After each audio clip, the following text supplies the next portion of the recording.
60세 이후 절대 가까이 하면 안 되는 사람이 있습니다.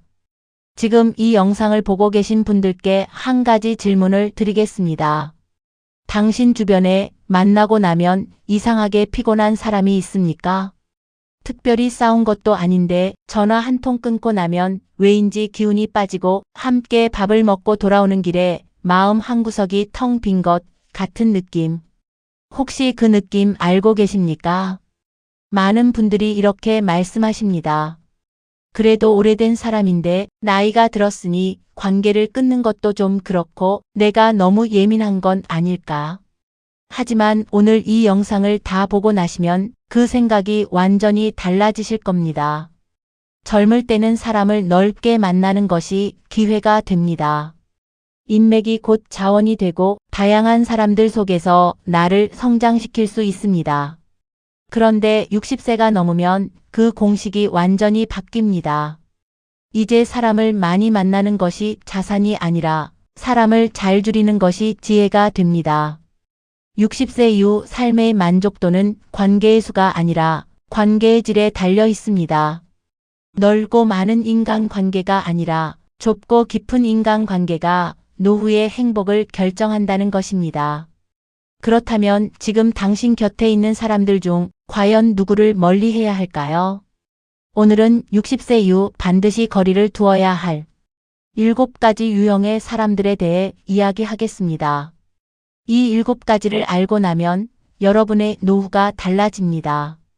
끝까지 보시기 바랍니다. 첫 번째, 늘 불평과 부정적인 말만 하는 사람입니다. 이 유형은 처음에는 잘 보이지 않습니다. 왜냐하면 이런 분들은 대체로 말을 참 많이 하고 이야기를 잘 꺼내기 때문입니다. 모임에서도 분위기를 이끄는 것처럼 보이고 말주변도 좋아서 처음에는 활기차고 에너지 넘치는 사람처럼 느껴지기도 합니다. 그런데 자세히 들어보면 내용이 전부 불만입니다. 세상이 잘못됐다. 요즘 젊은 것들은 버릇이 없다. 정치가 엉망이다. 사람들이 다 이기적이다. 끊임없이 주변 모든 것에 불만을 쏟아냅니다. 처음 한두 번은 그냥 듣습니다. 저 사람이 요즘 좀 힘든가 보다 하고 이해도 해줍니다. 그런데 만날 때마다, 전화할 때마다 그 이야기가 반복되면 어떻게 될까요? 사람의 마음은 생각보다 훨씬 쉽게 물들어 버립니다. 특히 60세 이후에는 그 영향이 더 큽니다. 은퇴 후에는 사회적 자극이 줄어들면서 가까운 사람의 말과 태도가 내 정서에 직접적으로 영향을 미칩니다. 부정적인 말을 자주 듣다 보면 나도 모르게 세상을 부정적으로 바라보게 됩니다. 작은 일에도 짜증이 나고 감사하던 것들도 당연해지고 삶 자체가 무겁게 느껴지기 시작합니다. 부정적인 사람과 오래 있으면 내가 부정적인 사람이 될 수도 있다는 이유입니다. 노후에 굳이 내 마음을 어둡게 만드는 사람을 곁에 둘 이유가 없습니다. 두 번째, 필요할 때만 연락하는 사람들입니다. 이분들의 패턴은 매우 단순하고 뚜렷합니다. 평소에는 아무 연락이 없습니다. 한 달이 가도 두 달이 가도 소식이 없습니다. 그러다 어느 날 갑자기 연락이 옵니다. 그런데 그 연락의 내용을 잘 보면 항상 부탁이 있습니다. 가끔은 명절 때 인사를 먼저 건네기도 합니다. 하지만 그것도 결국은 다음에 올 부탁을 위한 준비인 경우가 많습니다. 처음에는 이 관계가 괜찮은 것처럼 느껴집니다. 도움을 줄 때마다 감사하다고 하고 역시 당신밖에 없다는 말을 하니까요. 그런데 시간이 지나면서 서서히 알게 됩니다. 내가 이 사람에게 도움을 줄 수 없는 상황이 되면 그 사람은 사라진다는 것을요. 혹은 내가 먼저 힘들어서 도움이 필요한 순간 그 사람은 전화를 받지 않는다는 것을요. 이런 관계는 결국 마음을 지치게 만듭니다. 관계라는 것은 주고받는 것이어야 하는데 한쪽만 계속 주는 관계는 어느 순간 피로와 허탈감으로 바뀝니다. 나이가 들수록 이런 소모적인 관계를 유지할 체력도 마음의 여유도 없습니다. 정말 소중한 관계는 아무 용건이 없어도 잘 지내? 그 한마디를 건네는 사람입니다. 목적 없이 그냥 안부를 묻는 관계, 그런 사람이 진짜입니다. 세 번째, 자식이나 재산을 계속 비교하는 사람입니다. 60세 이후 모임에서 가장 흔하게 벌어지는 일 중 하나가 바로 이 비교입니다. 처음에는 그냥 대화처럼 시작됩니다. 요즘 자식들은 잘 지내? 하고 묻는 것 같지만 사실 그 다음은 자기 자식 자랑입니다. 우리 아이는 이번에 승진했더라고요. 딸이 이번에 큰 아파트로 이사 갔어요. 손자가 영재라고 선생님이 그러더라고요. 처음 한두 번은 그냥 넘어갑니다.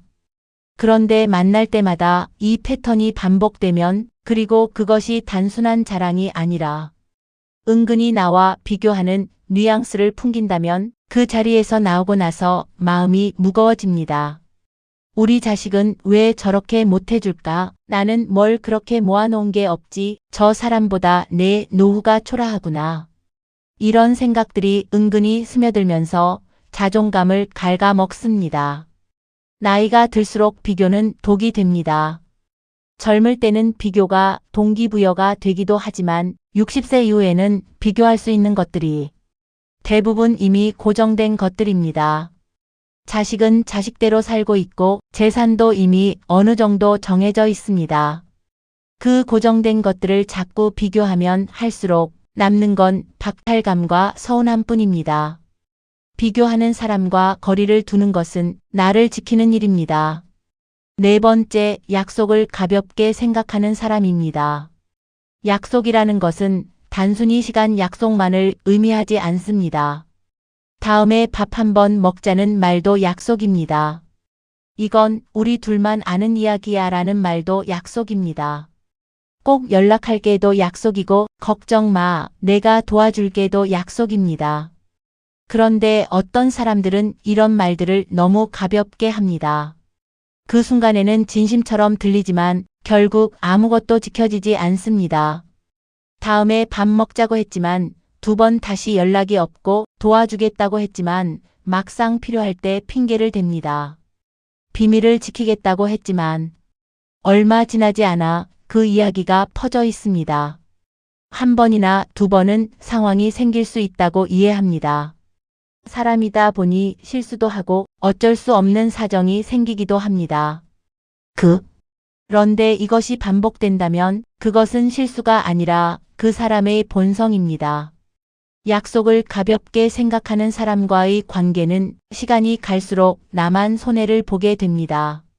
기대를 했다가 실망하고 믿었다가 배신당하는 과정이 반복됩니다. 60세 이후에 이런 감정의 낭비는 정말 피해야 합니다. 신뢰는 관계의 기초입니다. 신뢰가 없는 관계에서는 오래 편안할 수 없습니다. 5번째, 남의 이야기를 옮기며 뒷말을 하는 사람입니다. 이 유형의 사람을 알아보는 방법은 매우 간단합니다. 나에게 남의 이야기를 많이 하는 사람은 남에게 내 이야기도 똑같이 한다는 사실입니다. 처음에는 이런 사람이 오히려 친밀하게 느껴질 수 있습니다.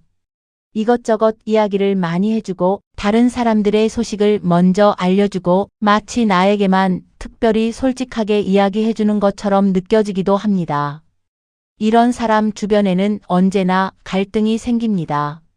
작은 오해가 커지고 없던 감정이 생기고 멀쩡했던 관계가 틀어집니다. 그리고 정작 그 갈등의 중심에 있는 사람은 멀리서 구경하거나 심지어 그 상황을 즐기기도 합니다. 나이가 들수록 이런 갈등에 끼어드는 것 자체가 힘겹습니다. 60세 이후에는 조용하고 평온한 일상이 최고의 복입니다. 그 평온을 깨뜨리는 사람 곁에 굳이 있을 필요가 없습니다. 한 가지 기준을 드리겠습니다. 만남이 끝나고 나서 내가 한 말이 어디 가서 퍼지면 어떡하지? 하는 불안감이 든다면 그 사람과는 이미 거리를 두어야 할 때입니다. 6번째, 당신의 시간을 소중히 여기지 않는 사람입니다. 젊었을 때는 시간이 많습니다. 조금 낭비해도 만회할 수 있다고 생각합니다. 그런데 60세가 넘으면 시간을 바라보는 눈이 달라집니다. 하루하루가 더 또렷하게 느껴지고 오늘이라는 시간이 얼마나 소중한지를 몸으로 알게 됩니다. 그런데 어떤 사람들은 남의 시간을 너무 쉽게 씁니다.